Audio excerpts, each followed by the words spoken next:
What is going on, everybody? This is your man, Big B, Brian Hanley. Appreciate everybody being in here. Thank you guys for showing up as always. This is the big show, Big B with Big G.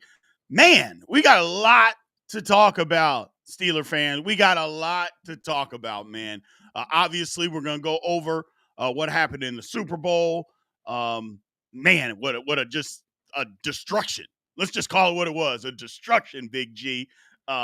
Coaching staff changes. Got a couple coaching staff changes. New secondary coach today. That's interesting. Still looking for, and then we got the offensive line coach is coming back. We'll discuss that. Still looking for a linebacker coach. We'll go through all of that.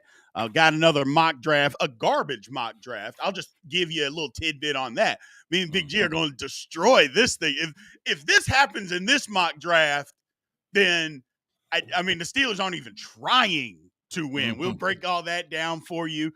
Talk about Chris Boswell and the season that he had. And then, as you guys know, we always finish with our producer crazy questions. So before we get started, again, everybody remember to like, follow, subscribe, continue to get in the comments section, man, and always hit the notification bell so you know when Steelers Almighty content comes out. Memberships are also available. Make sure you sign up. We got a ton of access over on the membership side, so we appreciate you there. But Big G, what is going on, my man? How you doing? Man, what's crack-a-lacking, man? Hey, man, I know we talked about it all stage and we talked about it during the week, man. I know you was just thrilled with the results of the Super Bowl. But, man, we're going to get into it because, listen, I've been in the Steelers streets, man, like all day, literally for all week. And I'm hearing so much things about Pittsburgh's got to become Philadelphia and this and that. And listen, I'm with it because they're the champs. But, man, there's some things we have to do strategically to make us look like the Philadelphia Eagles. And I think we're going to talk a little bit about that today, bro. Yeah, a little bit absolutely. About it. Yeah, let's get into it.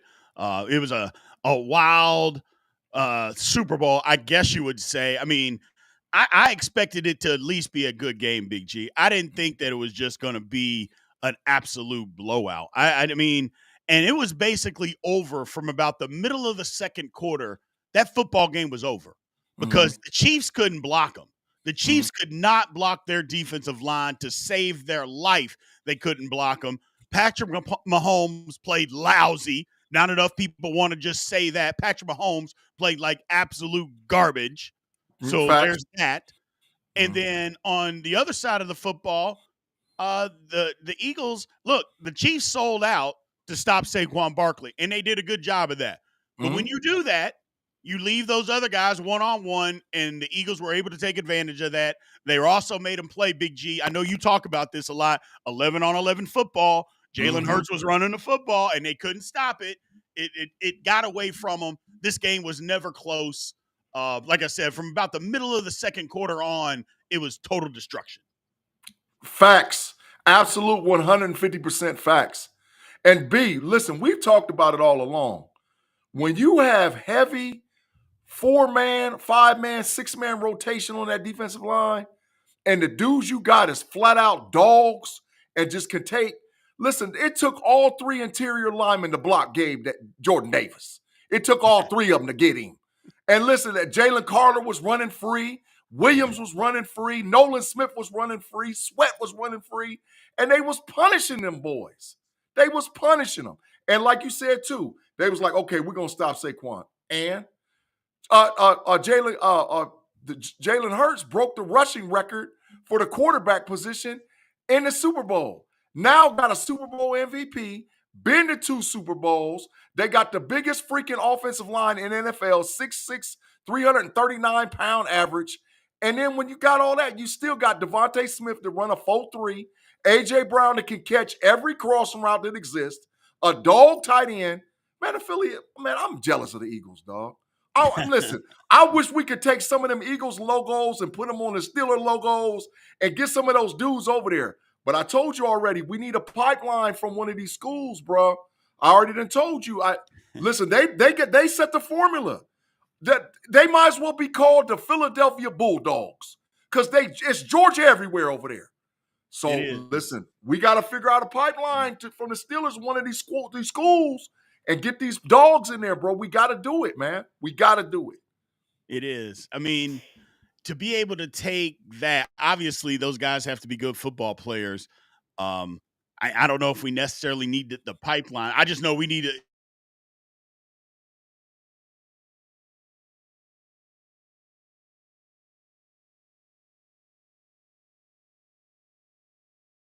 as many projects, taking the projects in the draft. I want guys that have been elite football players and go get them. That's what is working. Look, breaking down the game, the takeaway. Look, the dominant defense, they destroyed them. We couldn't stop, or the Chiefs couldn't stop them. To say the defensive line to save their life.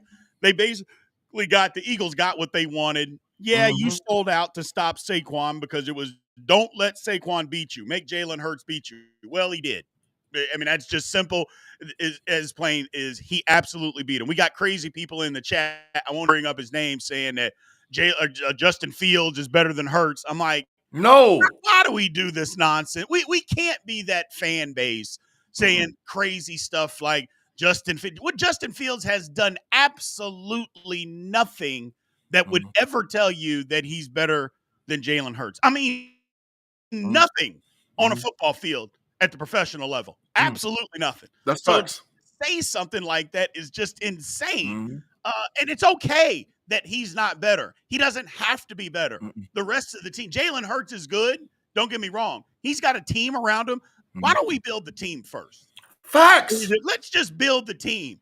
Build the offensive line. We saw what a good offensive line will do for you. We saw what it'll do for you. So let's build the team, and then we can worry about everything else later, Big G. But we can't be that fan base, can we, that just keep saying, well, he's better than him. I know he hasn't proven that he's better than him, but the Super Bowl MVP, we're going to say our guy's better when he's literally done not even an inkling of what this man has accomplished. It's insane to me. Right. It doesn't make sense. The issue is I get it as far as the comparison. He's a bigger, faster, stronger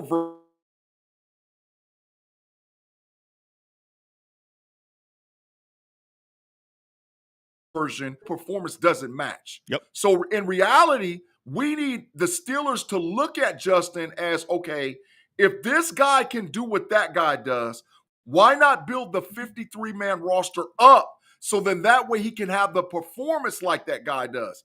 They got the number one running back in the league. They got 2 top 15 wide receivers. They got the best offensive line in the NFL. They got the best defensive line in the NFL. And they might have the best young secondary in the NFL. All that comes from all that drafting and getting the right dudes into the room. We got to do the same thing. We're trying. We went trenches. You know, we went with Zach Frazier and we went with Jones, who I ain't sure about. We went with Fautanu, but we're trying because Andy Waddle is a protege from over there in Philadelphia. So we got to continue to build the roster and then make a decision. Are we going to build a team around Justin's strengths? He can have a similar performance, but he hasn't done it yet, B. He just hasn't done it.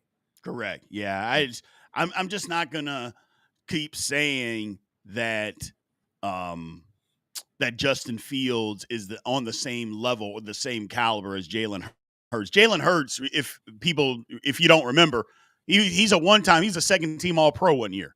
I mean, let's just keep it in comparison. Let's keep it back to reality there. I get it. Fields is fine.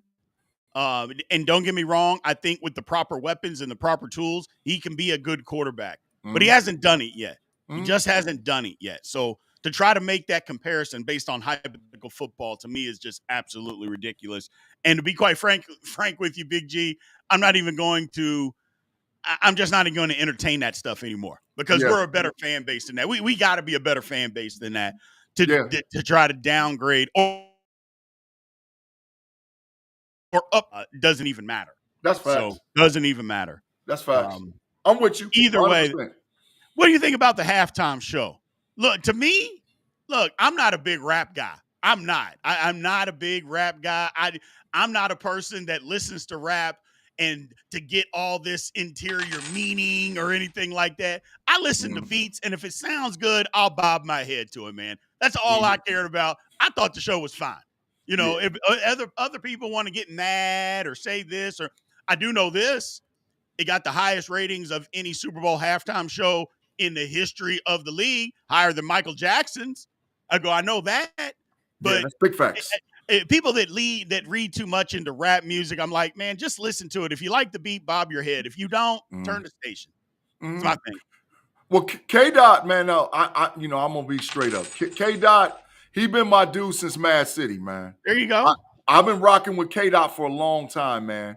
And listen, you're not a scrub or a bum if you're winning Pulitzer prizes. He's got 5 of them. He's got so many Grammys and this, that, and this. He's a dog. Right. But I like the fact that it was to wake the conscience up of the people. And B, you said it right off the bat. The beats, every beat that was played was fire. All the way to the point where SZA did the thing from Black Panther 2. So I was digging the halftime show. I was rocking out the whole time like, yeah, that's K-Dot. Yeah, let's go. They ain't like us. They ain't like us. You know? Yeah, I mean, it was fine. My thing is, if anybody's ever been to a rap concert, you know the acoustics at a rap concert are absolutely garbage. It just is. So let's get into some of these super chats, man. It's Juju says, can we be real? Fields and Wilson are both ass. We're screwed. Our best bet is trading for Stafford. No way. Why? I mean, Stafford's only going to play another year or two, and we're going to have to give away the farm for that. That doesn't make sense. That doesn't make sense. And he's a statue. He's a statue, B. They're going to require that we give away the farm for a guy that's going to play 2 years. That doesn't make sense. I'm with you. Don't get me wrong. I like the premise, but it doesn't make sense. Brother Man says, in what way, or can you be more specific with poll question? No comparisons, please. And if you want to go there, Hurts has done better than Lamar and Josh. I mean, as far as team accolades and what he's done, I mean, Hurts isn't better than those two guys, but maybe he's a better leader. Fact. Maybe he's better in the clutch moments when you have to make a play. Jalen Hurts has made a play. Even the Super Bowl they lost, he drove them down and had tied the game, got a 2-point conversion. Even in the Super Bowl they lost. So I don't think he's a better player, but he's had better moments. He absolutely has better moments, G. B, he won a high school state championship. He won a college national championship. He switched schools, went to Oklahoma, took them to the Final Four, came to the league and been to 2 Super Bowls and got a chip and got a Super Bowl MVP. That spells winner all day and night. That's what I'm talking about. That's why that dude is that dude, bruh, because he gets dubs. He gets dubs, and that's what matters, dubs. Yeah, dubs matter. I mean, it's just no ifs, ands, or buts. You have to account for that. Nobody is saying that Jalen Hurts individually or what he's done, statistically wise is better. But what Jalen Hurts does do is say, you know what? I've got these weapons around me. I'm going to use them, and I'm going to go win football games. And at the end of the day, Jalen Hurts is going to make a pile of money. Facts. And Jalen Hurts, let's just say the Eagles win another 2 Super Bowls or just one more. He's going to have a couple of Super Bowl rings and going to be filthy rich, and he's going to be known as a winner. That's not a bad NFL career the last time I checked, Big G. I'm just saying. I mean, you're filthy rich. You've won a couple of Super Bowls. You're universally known as a winner. You're a good guy. Hey, there's worse things you could be in this world. B, if he get another chip, he going to the Hall. What is he talking? Bro, if you get another chip, he going to the Hall. Good. I mean, if he keeps doing the things that he does, he doesn't. And here's the thing.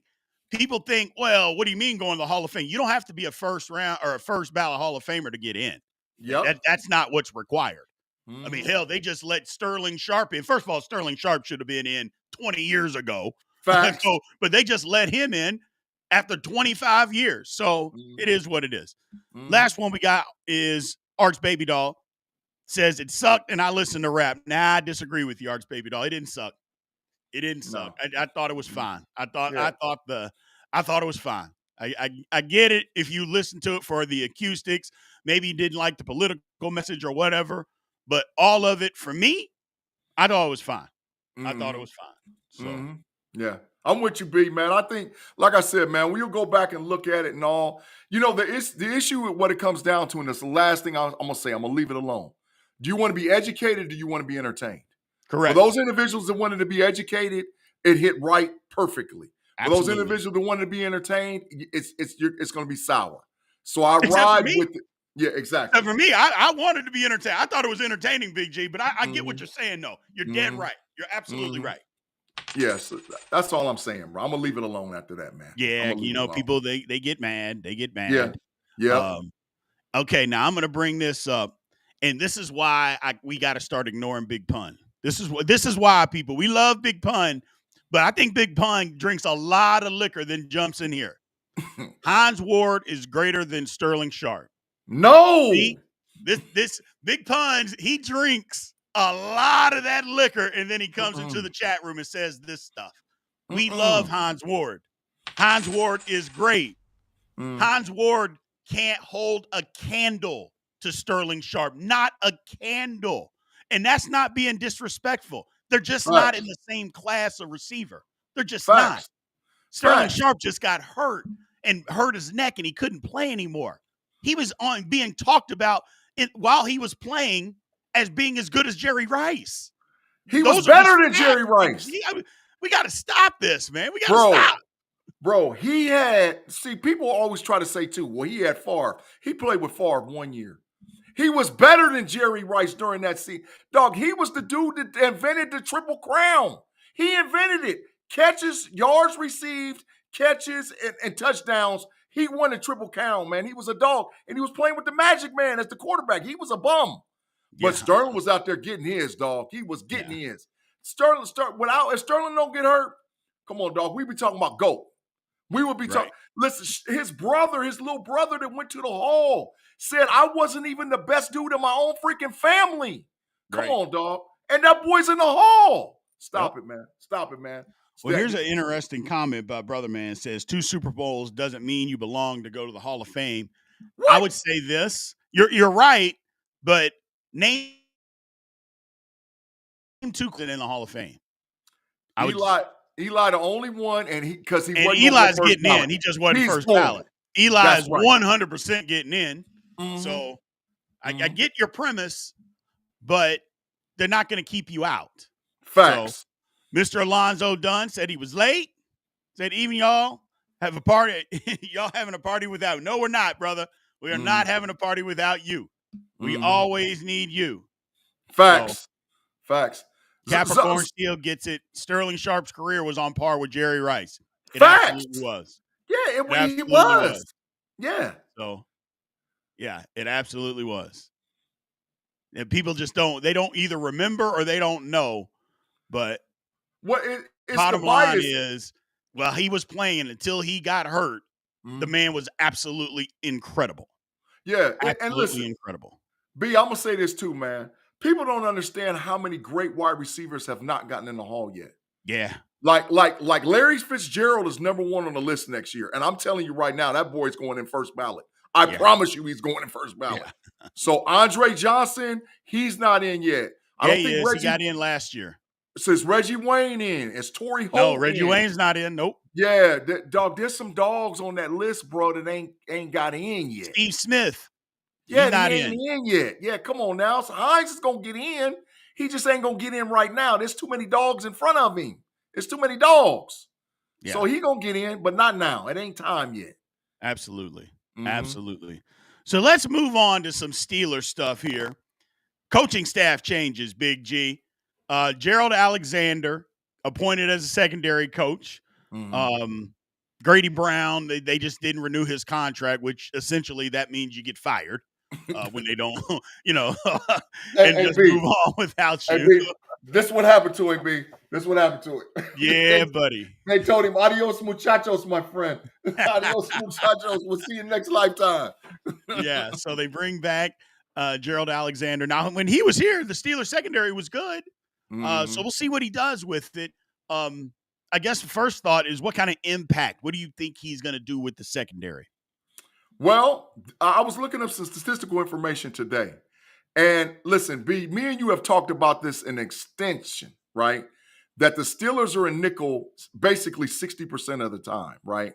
So if you're going to continue to play that format and that style of defense, your defensive backs have to become more aggressive. You have to be willing to send them on blitzes if you're going to have 5 DBs out there all the time. And you're going to have to play a lot more man press and come the heck up out of that freaking zone. So Right. I think that this coach is aggressively going to attack that style if Tomlin allows him to, because Correct. he can't coach that style of defense to be aggressive. If we're in nickel and we got 5 dudes out there, you got to blitz, you got to come off the corners, you got to press, you got to do something different than playing freaking cover 2 and cover 3. You got to do something different. So I think Alexander brings that to the table because I looked at stuff that he's done. He's aggressive as a defensive back coach. Well, here's the thing. That's funny that you say that because I did all 22 today. I put it in the members section of the game against the Broncos this year. We blitzed. I can't remember the number of times, but Deshaun Elliott blitzed 4 times from the secondary. And at the end of the year, did we see any secondary blitzes or anything? Like, we didn't see anything like that. It's like, man, we were doing this stuff early. We ran twist, slants, a linebacker blitzes. We did a lot of different stuff that at the end of the year, we didn't do any of that stuff. And I'm like, well, what happened? Like, why did we stop being aggressive? But and I think they got aggressive because, hey, we're playing a rookie quarterback. We can confuse him. We can get after him. But I think you can do that with any quarterback if you disguise it and you do it well. I mean, yeah, facts. I don't know. I just feel like if you're doing things right and you disguise everything, you can figure out a way to confuse a quarterback. And not to mention, that's how the Steelers are best, Big G, is when the defense is being aggressive. That's when we're at our best, zone blitzing and mixing things up. That's when we're at our best, and we just didn't do that enough. Man, I watched the old film today of the Steelers, man, on the Steelers defense, and everybody was standing up but Casey Hampton. like I was watching the old. Now I know we don't have that same personnel, but everybody was standing up except Casey Hampton. The ends, the linebackers, they didn't know where it was coming. I said, boy, we need to get back to that. And then listen, on that same film, Casey Hampton dropped in the coverage and got a pick. And I was like, oh my God, that's what I'm talking about. I want to see the nose tackle get a pick. You know, that's what I'm talking about. Because it's confusion, bro. You don't know where it's coming from. Right. You don't know who's gonna kill the quarterback. But yeah, I like that. I want to go back to that, B. I really do. Right. Absolutely. We also got some other news. The offensive line coach, Pat Meyer, is being retained by the Pittsburgh Steelers. A lot of people thought that the Steelers were going to replace him. They did not. And we started getting that feeling when they weren't getting anybody. You didn't hear any rumors. And today he's being retained. Because it's a little late in the season to be going to get an O-line coach now. So, yeah, there's that. I don't like it. Give me number 1, Big G. I don't like it. You want number 1? Yes, sir. Number 1 is dumpster juice. Listen, Pat Myers is an issue or a problem. Now, yeah, we're stuck with him. We got to deal with it. So, in all fairness, as a person that analyzes the Pittsburgh Steelers, a podcaster and all whatever else, I got to speak facts. The deal is this. When he came into the team as the offensive line coach, go back and look at who we have. We have aggressively drafted players now, okay? So his hat or his claim to fame is, can he take these young guys and turn them into a top 10 offensive line? He literally has 4 basically rookies. Fautanu, Jones will be in year 3, Frazier will be 2, McCormick. These are young guys. So if Pat Myers can develop them and turn them into, and I think his biggest thing is going to be Jones. If Jones is trash again this year, it's adios muchachos for Pat Myers, dog. Yeah. But if he can get Jones right, the rest of the line will come along, and maybe it's just not all bad and burn the boats and all whatever else. But it's shown so far, basically what he's put out there on film, he doesn't have a freaking clue, dude. He don't have a clue. The worst game of Broderick Jones' career, I believe, was that Broncos game. I just did, like I said, I did that all 22 today. It was awful. It was absolutely awful. He had one play where you're thinking, that's why we get so excited when we see him do it right. Everything else was awful. I was just like, man, this is bad. And I'm sure he was butthurt because he had just lost his job to Fautanu. But it is what it is. All Our man, Alonzo Dunn, Super Chat, said, who ran out of gas the last quarter, the coaches or the players? They looked kind of defeated towards the end. It's probably a collection of both. Yeah, facts. Probably a collection of both, Big G. The coaches got tired. The players got tired. Yeah, I think it's probably a collection of both. Speaking of coaches, Steelers still looking for a linebackers coach. So that's still out there. Aaron Curry left to go to the New York Jets to go coach with his buddy. I mean, who doesn't want to go do that? So we'll see what happens as far as linebacker coach. And we got to do it, and we got to do it here, I would assume, fairly soon. I mean, they're not a defensive coordinator or anything, but you got to get somebody in here to take the job. I got 3 candidates, bro, and I don't know if how sometimes you got to talk reality and sometimes you can talk fantasy. Yep. I got some fantasy coaches, bro. I got 3 guys. I want either Antonio Pierce, Gerard Mayo, or Gus Bradley. Give me Gus Bradley. He was a former linebacker coach, DC, for the Colts. Gerard Mayo was a former NFL head coach for the New England Patriots. Antonio Pierce is a former NFL head coach for the Las Vegas Raiders. Any 3 of those guys can influx and influence the linebacker room and get improved play. And I think we need that. I've seen that. What's his name? Patrick Queen. He was out there all butthurt and mad because his dude left and all whatever else. That means you're going to have to play or we're going to cut you, bruh. Yeah. Now, and I know that they got Shazier and Vince Williams in there doing little special stuff. And, man, it would be a feel-good story to actually have Shazier named as that coach or that player. But I want a guy that wants to be able to look Mike Tomlin in the face and say, bro, we ain't running that. We can do this right here because this is how we're going to stop them. And Tomlin's going to have to say, yeah, you know what? They know what they're talking about because they done already been there and done that. So I got a fantasy list for linebacker coach. Hopefully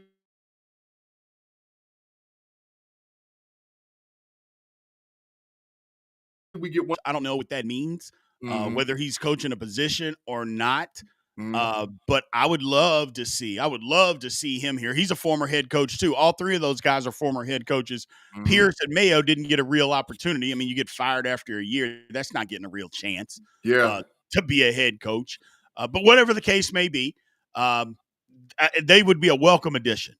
They would be a welcome addition. We got to get somebody in there and bring some nastiness back to that position group moving forward. Steelers playing in Dublin. First regular season was announced that the Steelers will play a regular season game in Dublin. I don't even know how I feel about it, honestly. I'll have to see the schedule. The Steelers only played 8 home games this year, Big G, versus 9 because it's a 17 game.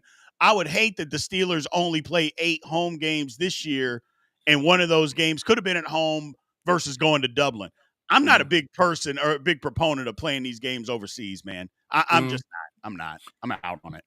B, I'm with you on that too because what it takes to do it. I mean, you got to figure they're going to travel over 2 or 3 time zones. They have to pack up their family or whoever's going to go with them and get over there and then adjust to the time, adjust to the climate, and then turn around, get in a plane, and come right back to the States. And I hope that they don't get screwed like with that mess. You play a game like on a Sunday morning early, and then they mess around and put you on a Saturday game. So if they're going to play it week 1, get it out of the way. I mean, they won't do that, but either week 1 or week 17. They're not going to do that. They're going to put it somewhere in the middle.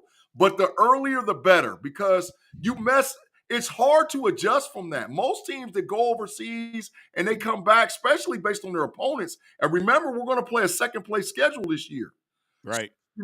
It's not like we're going to have cupcakes. Right. We're going to have to stand up and battle every week. So I don't necessarily like it, but I get it because of Mr. Rooney. Mr. Rooney Sr. was a proponent for expansion when NFL was overseas, and this is like his dying wish to be able to have his Steelers go over there in Sterling. So I get it, but I ain't too big on it, bro. I'm not too big on it. Yeah, I'm not big. And if I'm not mistaken, I think he was like an ambassador or something like that. I don't want to get too into it because people will get all political on us, and I'm just not trying to hear that.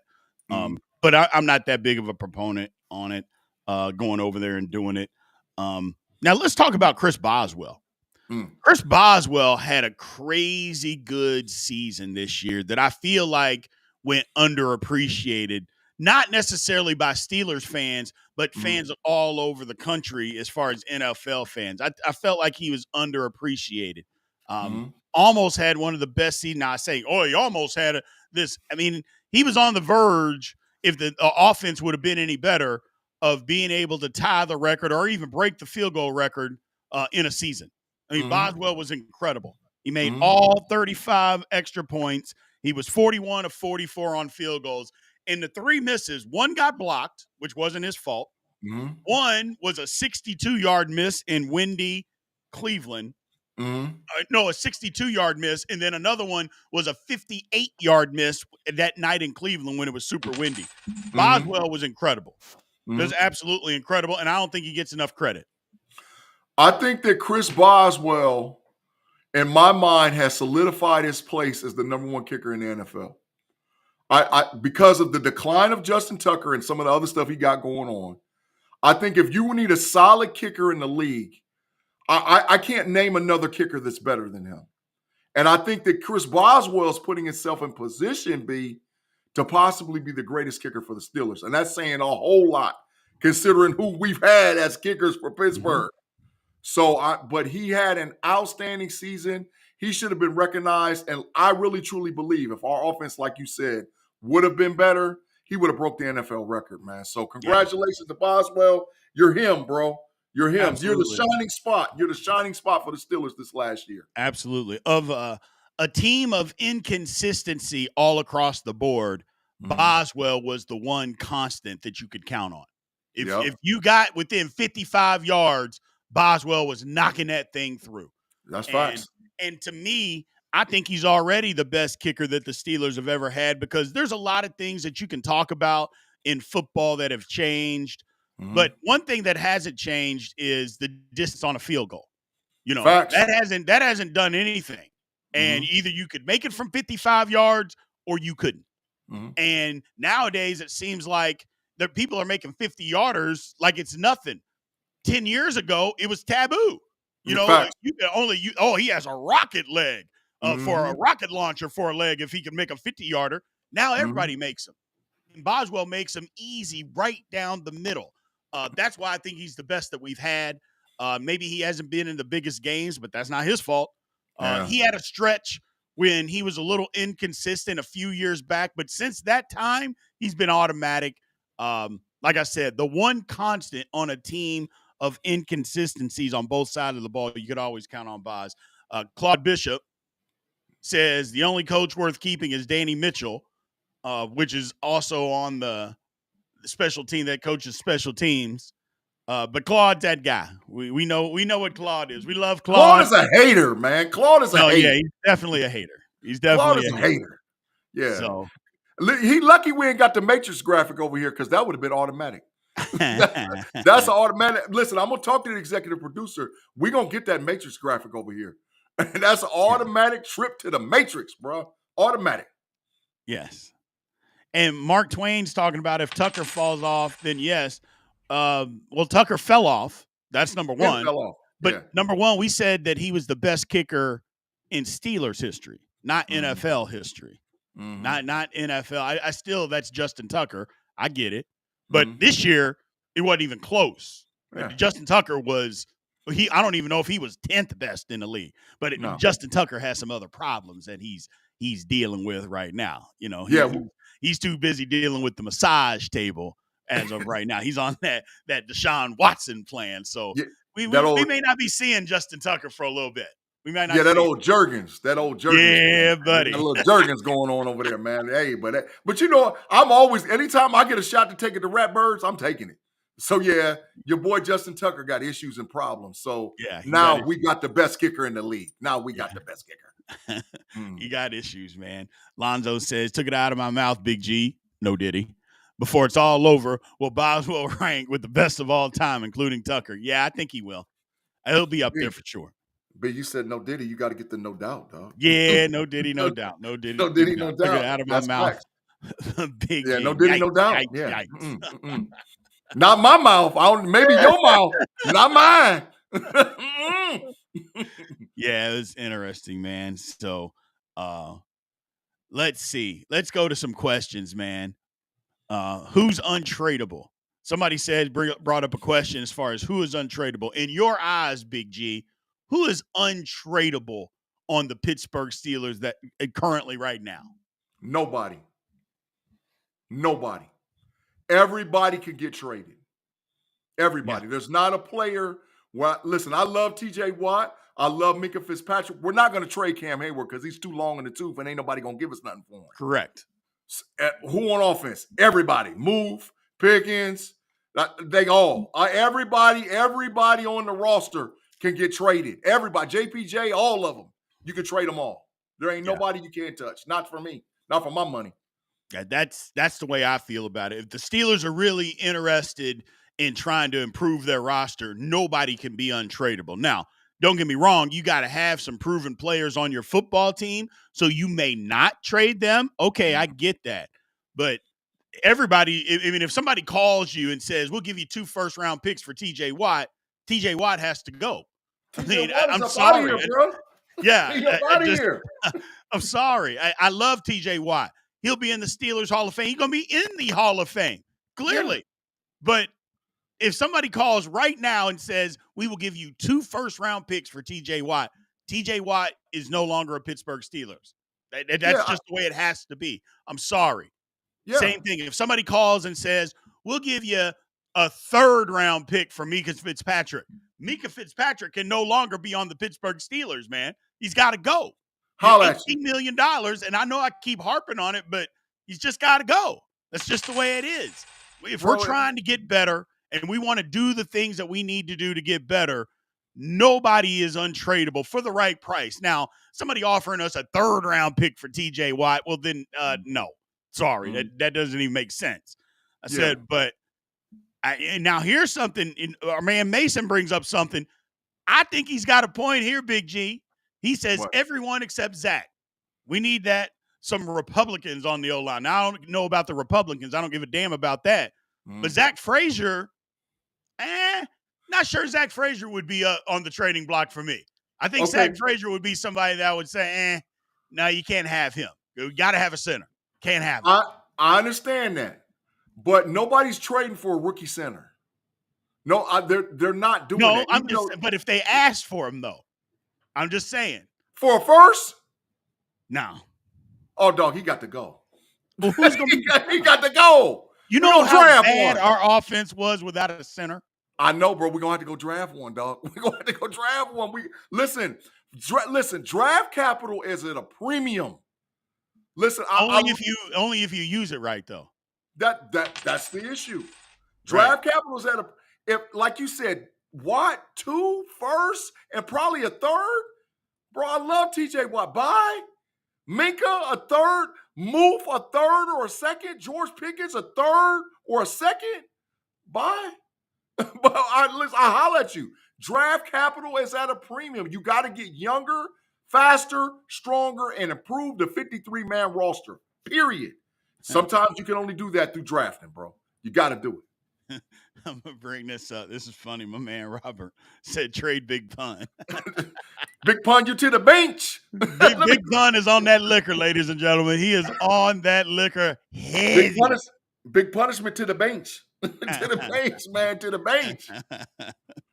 My man Danny Littlejohn brings up another super chat here. Thank you for supporting the channel, Mr. Littlejohn. Mm-hmm. He said, fellas, in the first round, what is a gotta-have position? Go ahead, Big G. Who do we gotta have in the first round? In the first round, what do we gotta have? I'm torn between wide receiver and defensive line. I'm torn between it. Because if the right wide receiver falls to us, you gotta go take him, bro. We have to have a wide receiver 1 in our offense. Right. Pickens isn't that guy, but we need defensive line help bad. Yeah. Cam Hayward is not getting any younger. No, he's not. Right? Loudermilk and Leal and them dudes is out of here. So we got to get Keanu Benton some help. And so we need defensive line bad. So it depends. Wide receiver, defensive line, I got to see how the draft goes, bro. I got to see how it goes. Yeah, you're right. You're right.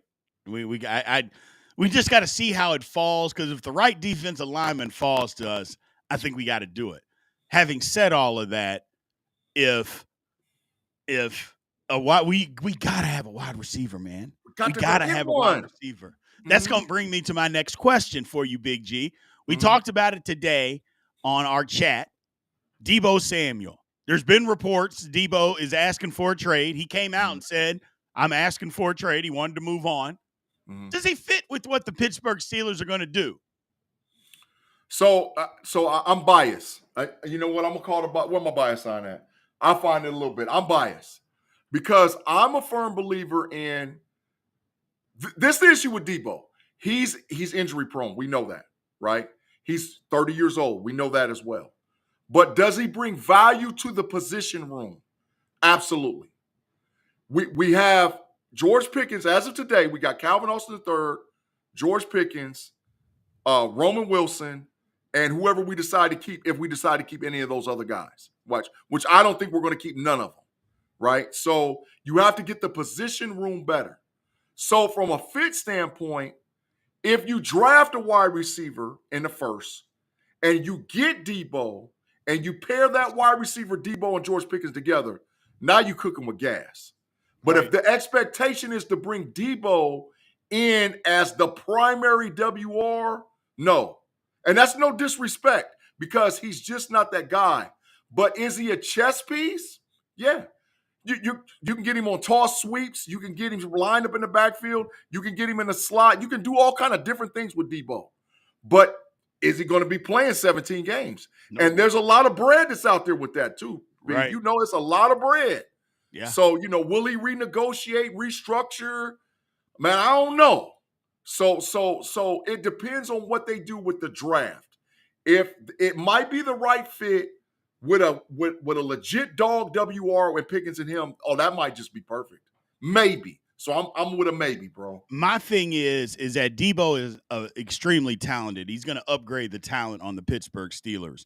But if we didn't use Muth and Pickens, why do we feel like that Arthur Smith is going to devise some plays for a gadget guy? Because that's what Deebo Samuels is. He's a gadget guy.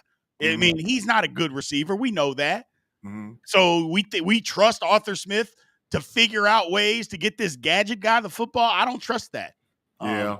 And so I just live in that world of, and is he a number 2 receiver? Is he going to be a good number 2 receiver? I don't believe that he is. I mean, San Francisco's getting rid of him because they have other guys that they believe that are better than him, that are playing better than him.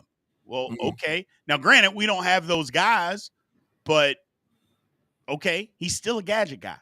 Yeah. And he does upgrade the talent. He upgrades the talent. There's no doubt about that. But injuries, salary, is he a true wide receiver? I don't know. But that gets us into this, is mock draft. I talked about a mock draft as far as they put out a mock draft earlier today. It was trash. And it was absolute garbage. I'm going to let the people, we're going to let y'all decide what's going on with this mock draft. So there was a recent 3rd round mock draft. The Pittsburgh Steelers are projected to make the following picks. In round number 1, the Steelers take a running back, Quinshon Judkins from Ohio State. That's the first pick that they said that we were going to draft. A running back in the 1st round, Big G, at number 21, I say absolutely not, but I'll let you have the floor. Listen, everybody knows I'm a ride or die Buckeye. For real. Everybody knows that, bro. Quinshon, unless he runs a sub 4.4 at the combine and just blows him away, no. You put on the tape, he's got burst, he's got energy, but we don't need a running back that early, right? I think that there's enough quality running backs that you can get a guy in the 2nd, and I think that's what we can get Quinshon. So I would rather go WR or defensive line in the 1st. Now, might be another Buckeye, might be a Mecca Buka. Now, if that was the pick, then I'd be like, oh, hell yeah. We taking a Mecca at 21. But not Quinshon. Not that early, bro. Not for me. Digital Dust, already an F. First pick, it would already been an F. I don't disagree with you, brother. There ain't no damn way we can do that in the 1st round. Ain't no way. Let me get to these 2 super chats here real quick. is Ward or Hafanga from the 49ers worth signing? I mean, DB? Ward might be, but I think Ward is going to go somewhere to be closer to his family because after his daughter died, I think that's his motivation is just being around family. So I think he's going to sign closer to where he's from. And then once again, Brian, it's called coaching. Okay. Yeah. Thanks, Claude. We appreciate you, brother. Round two. Yeah. Just moving on. Round two, pick number 51 in this 3-round mock draft. They have the Pittsburgh Steelers taking Jalen Milroe, quarterback, Alabama. Yikes. Hell no. Hell no. Hell no. We ain't taking no Jalen Milroe at pick 53. Hell no. No. Absolutely not, bro. No. Hell no. You ain't even got to say nothing else, bro. The answer is hell no. It ain't happening. No. I'm trying to figure out why. So, just so we're cool with the chat. This is not something we came up with. This isn't a simulator that me and Big G, somebody actually wrote. You see him at the top there. This is his article. This is his prediction. Now, I'm sure he's doing it for clickbait and all because he knows it's so outlandish. But he actually put this out in print. Jalen Milroe, 52.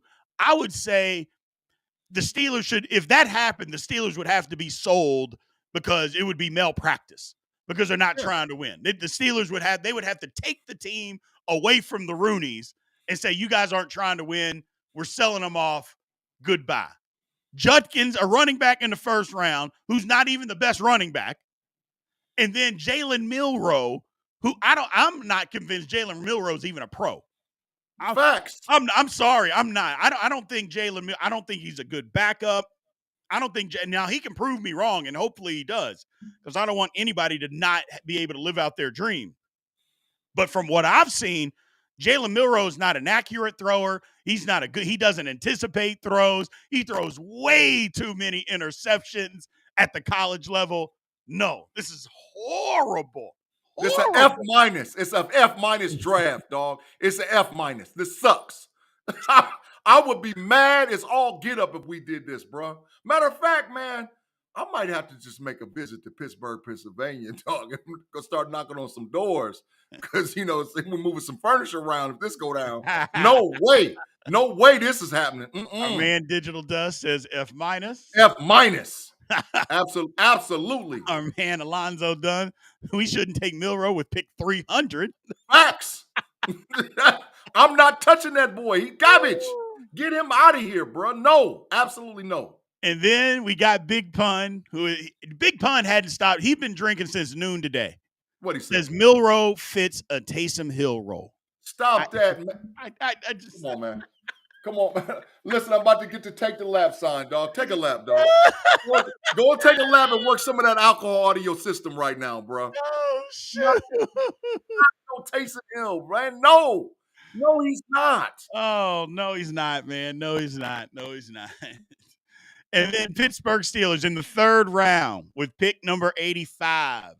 The Pittsburgh Steelers take cornerback Denzel Burke from Ohio State in the third round.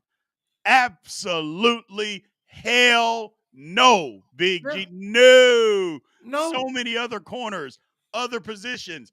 The first 3 rounds, the Steelers don't address wide receiver? Or the running back. Not defensive line, not wide receiver, or running back. But he went running back first round. But that ain't the come on. No, I know. That's a big trash draft, bro. This is trash. And listen, I ride with the Buckeyes. Denzel Burke, but not in the third. No. Did you see what happened to Denzel Burke against Tez Johnson? He was out there getting killed. Yeah. No. Now listen. Now I'm gonna be biased again. I'm gonna put on my bias hat. There's gonna be some Buckeyes in Pittsburgh, but it might not be. It should be at least 2 of them. I personally want about 4 of them. Right. But it's gonna be some Buckeyes in Pittsburgh. So get ready, Pittsburgh, because if Tomlin's worth anything, if there's anything left in the tank, he needs to camp out in Columbus, Ohio.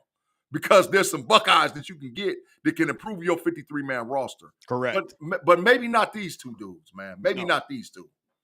Our man, Breaking Brad says, kicker, round 4. With this draft, you might as well have to go kicker. We got the best kicker in football. But you know what? Let's take a kicker round 4 with this draft. I love it. I love it. Here's the thing. There was a good question. Our man Danny Littlejohn, who gave us a super chat and who always supports the channel, he says, Big B, Big G question. Who could possibly be the steal of the draft? I'll go first here.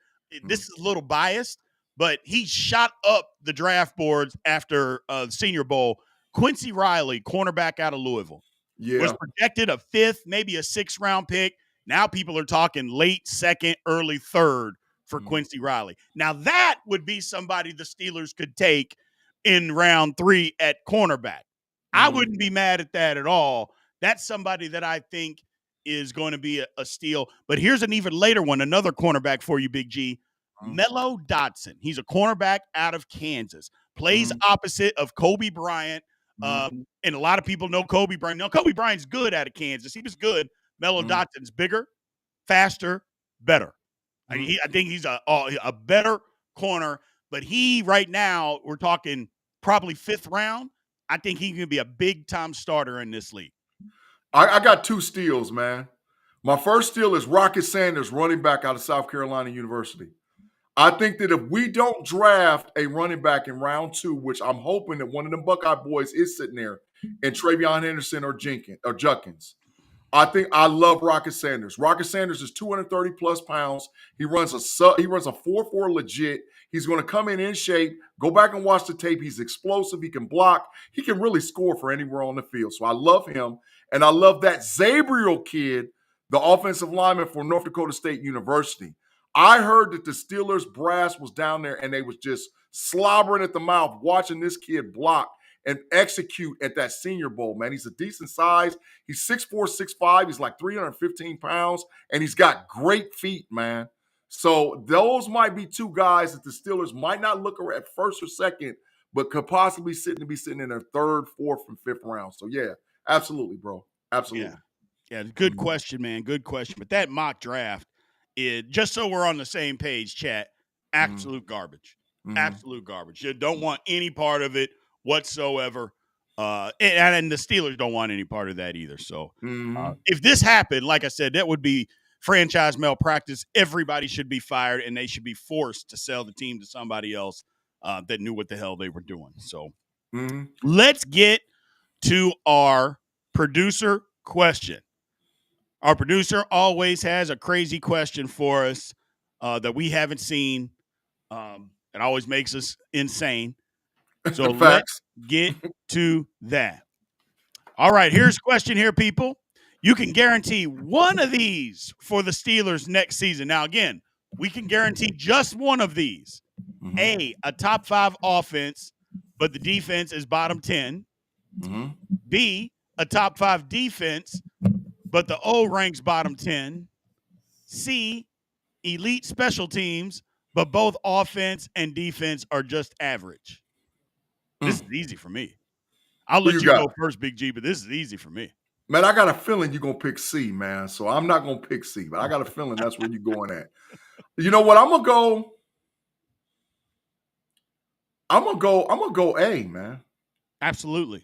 I'm going to go A. I think that the Pittsburgh Steelers are going to retool this offseason with picking players in the draft, getting free agents, possibly trading for players, allowing Justin to have talent around him and be our quarterback 1, and they possibly could skyrocket.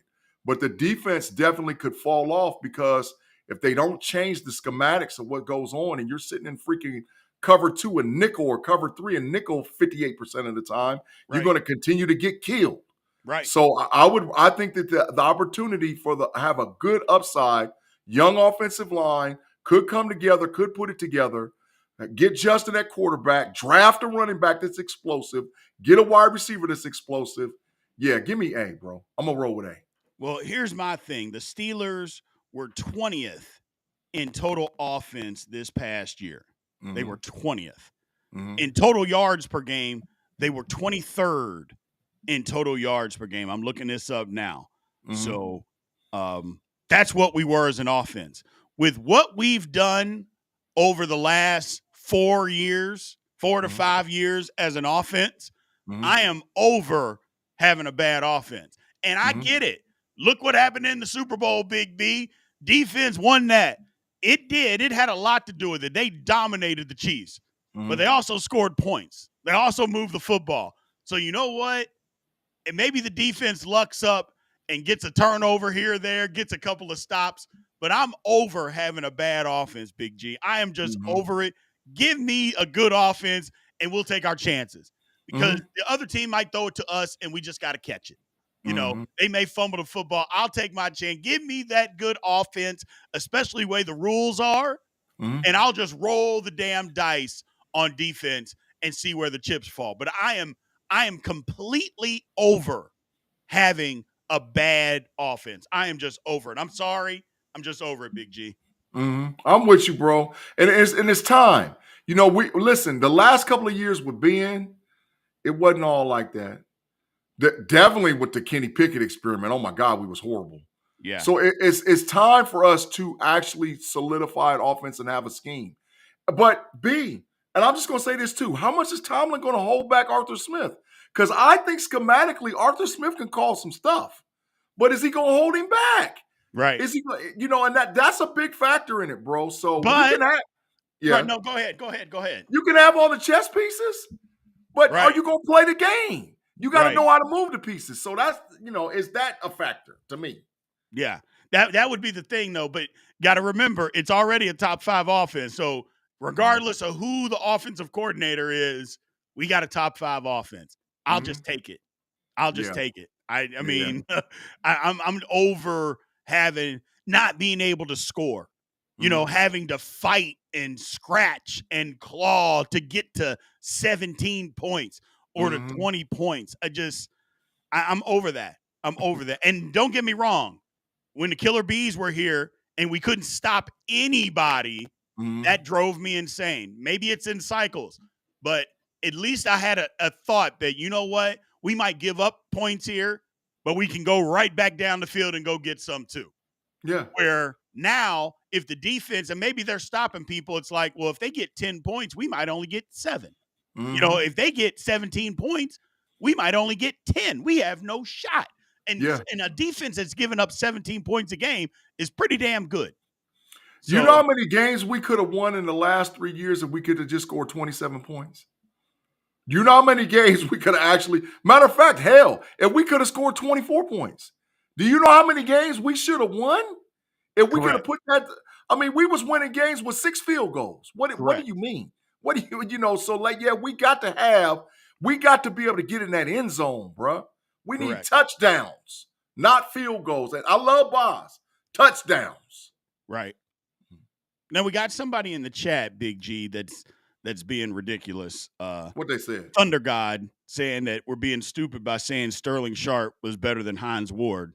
I'm like, did you watch football? Because if you watch football, then you would know that Sterling Sharp is better than Hines Ward. And just because Hines Ward played longer, that doesn't mean you match up any year of Hines Ward to Sterling Sharp's. It's not comparable, my man. I get it. We love the Steelers. We do. But come on. And then you try to come up with the whole, well, what about Bo Jackson played a season and a half and he was only playing 8 games a year. Okay. That is not the same as Sterling Sharp. So making that comparison makes you look stupid. But I get it. The fandom is there. I understand. But we got to live in reality. And in reality, Sterling Sharp is one of the best receivers that's ever played in the National Football League. And that's just a pure fact. No ifs, ands, or buts about it. Can't deny it. Go and look and see how many times Sterling Sharp won the Triple Crown. Most catches, most yards, most touchdowns. He created it. He was doing that stuff really right around the same time Jerry Rice was doing it. And Jerry Rice had freaking Joe Montana. He had the Magic Man. Stop it. Right. Sterling Sharp was a dog. Yeah. I just don't. It's crazy. But it is what it is. People will say anything. But it worked because he got my attention by saying something stupid. But I get it, man. We appreciate you, Thunder God. We appreciate you.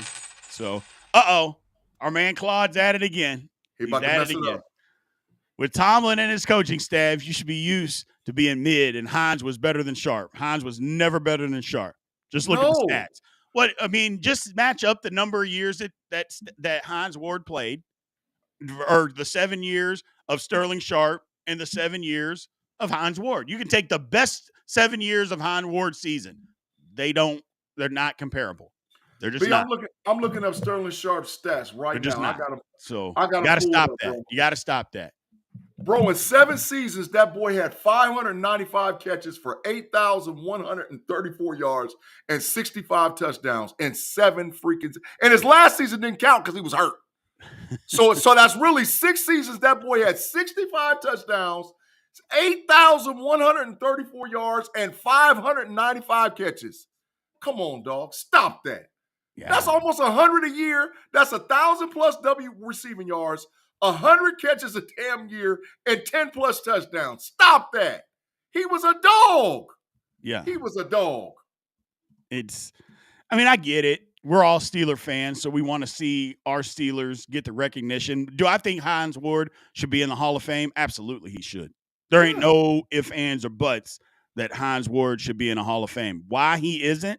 I get why he's not, because they look at the passing league and guys now are getting more catches because of the way that that the NFL is. And so, but my whole thing about that, they put John Stallworth and Lynn Swann in. How many catches did they have? And if you put those guys in, how the hell are you not going to put Hines Ward in? Now, I think Hines will get in, but so the argument is there. But let's not be silly about it and just make Hines better than what he was either, though. That's my thing. You can't make him better than what he actually was. That's my whole thing. We love him, but don't make him better than what he was. That's the thing that loses credibility, is when you try to say somebody is so much better than what they actually were. It's just not the truth. It's just not the truth. Listen to this. He had a 90 catch, 1,423 12 touchdown season. He had 108 catch, 1,461 13 touchdown season. He had 112 catch, 1,274 and 11 touchdown season. And then he had a 94 catch, 1,119 yards and 18 touchdown season. Dog, Hines Ward ain't seen none of that, dog. And I love Hines Ward. He ain't seen none of that. He was great. None of it.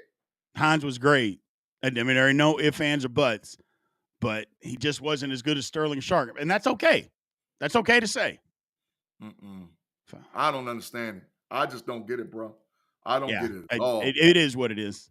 Yeah. It is what it is. We appreciate y'all, man. We appreciate you all. Thank you guys for joining the chat. Thank you guys for joining the live, as you guys always do. Little John coming in with the last super chat said Sterling Sharp won the Triple Crown, missed the playoffs. Yes, he did. Because he played for a trash team. The Packers was garbage.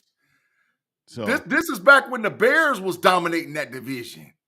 The Packers was garbage. They had the Magic Man playing quarterback. Yeah. That's how you think they got Brett Favre. Yeah. That's not because they was good. They traded Atlanta to get Brett Favre. They was garbage. Yeah, this is before Mike Holmgren and all that. This is way before all of that, bro. Way before. They was garbage. Correct. Correct. So we appreciate you guys, man. Thank you again, as always, for showing up and showing out like you guys always do, man. We love you guys. Make sure, memberships are open if you guys want to become a member of Steelers Almighty. But more importantly, man, when you get out of here, go and like the video and go make a comment in there. We appreciate you guys. Thank you and aloha.